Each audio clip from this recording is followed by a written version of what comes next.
எல்லார் வீட்லயும் சந்தோஷமா இருக்கிறாங்க, யார் வீட்லயும் எந்த பிரச்சனையும் இல்லையா? நம்ம திவ்யா இருக்கா, அவ புலம்புவாள, நம்ம போய் உக்காந்துக்கலாம். என்னம்மா திவ்யா எப்படி இருக்கா? நல்லா இருக்கா ஆண்டி. என்னது நல்லா இருக்கியா? அப்படி சொல்லணும்னு எனக்கும் ஆசைதான் ஆண்டி. வந்து உக்காருங்க. ஏமா என்ன பிரச்சனை?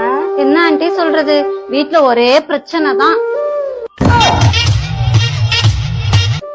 குடும்பத்துல சண்டை வர்றதெல்லாம் பிரச்சனையே இல்லம்மா. இது கோவத்துல எங்க வீட்டுக்காரர் என்ன அடிச்சிட்டாரா ஆண்டி.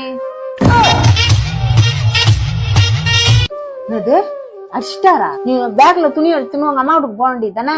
எங்க அம்மா அப்பாக்கே உடம்பு சரியில்லை, சரி அங்க போய் எதுக்கு அவங்கள வேற கஷ்டப்படுத்தணும்னு போலாம் ஆண்டி. நானு மத்தவங்க சொல்றாங்க நீ கேட்காத, நீயாவே இரு, நான் போயிட்டு வரேன். சரிங்க ஆண்டி, போயிட்டு வாங்க.